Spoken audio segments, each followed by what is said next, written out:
ایک طرف پوری قوم کشمیر کی صورتحال سے بے چین ہے اور قومی یکجہتی کی اشد ضرورت ہے، تو پاکستانی وزیر اعظم کی سابق اہلیہ عمران خان کی مخالفت میں تمام حدیں عبور کرتی جا رہی ہیں۔ مزید تفصیل میں جانے سے پہلے دوستو، آپ دیکھ رہے ہیں اپنی دنیا ٹی وی۔ ہماری ویڈیو کو زیادہ سے زیادہ شیئر کریں، لائک کریں اور کمنٹ باکس میں پاکستان زندہ باد، پاک فوج زندہ باد اور ISI کے گمنام ہیروز کو سلام کرنا مت بھولیں۔ دوستو، لائن آف کنٹرول اور کشمیر کی صورتحال نے جہاں کشمیری بھائیوں کے لیے پریشانی کے پہاڑ کھڑے کر دیے ہیں، وہیں سارا پاکستان بھی کشمیری بھائیوں کے لیے اٹھ کھڑا ہوا ہے۔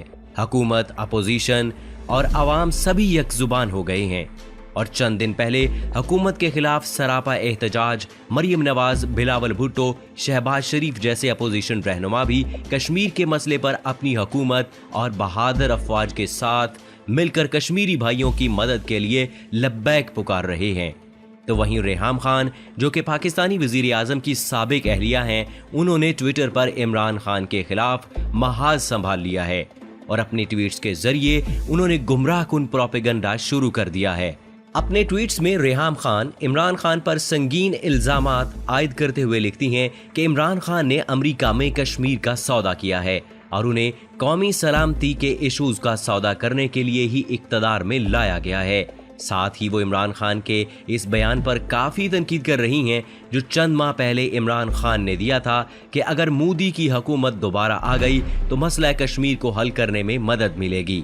دوستو، ہونا تو یہ چاہیے کہ اس نازک صورتحال میں قومی یکجہتی کا ثبوت دیا جائے، لیکن ریحام خان اور ان جیسے چند لفافہ صحافی ذاتی ایجنڈے کی خاطر ملک میں انتشار والی صورتحال پیدا کر رہے ہیں۔ اس میں کوئی شک نہیں کہ 71 میں سقوط ڈھاکہ کے سانحے کے بعد پہلی بار پورا پاکستان سخت بے چینی اور پریشانی میں ڈوبا ہوا ہے، جس کی وجہ کشمیری بھائیوں کے ساتھ کی گئی زیادتی ہے۔ جہاں اپوزیشن حکومت کے ساتھ کھڑی ہو گئی ہے، وہیں حکومت نے بھی آصف زرداری، خواجہ سعد رفیق اور سابق وزیر اعظم شاہد خاقان عباسی کے پروڈکشن آرڈر جاری کر دیے ہیں، جو موجودہ صورتحال کے تناظر میں صدر عارف علوی کی جانب سے بلائے گئے پارلیمنٹ کے مشترکہ سیشن میں شرکت کریں گے۔ اس اقدام کا مقصد بھارت کو پورے پاکستان کی طرف سے بیک زبان پیغام دینا، تو وہیں کشمیری بھائیوں سے اظہار یکجہتی بھی ہے۔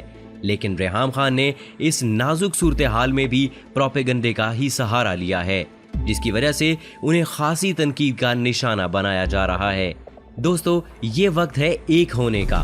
تمام باہمی اختلافات بالائے طاق رکھ دیں اور مل کر اپنی حکومت اور بہادر افواج کا ساتھ دیں، تاکہ دشمن کو پاکستان پر ضرب لگانے کا موقع اور جرأت ہی نہ ملے۔ یہ تو تھی ہماری رائے، آپ بھی اپنی رائے ضرور دیجیے گا۔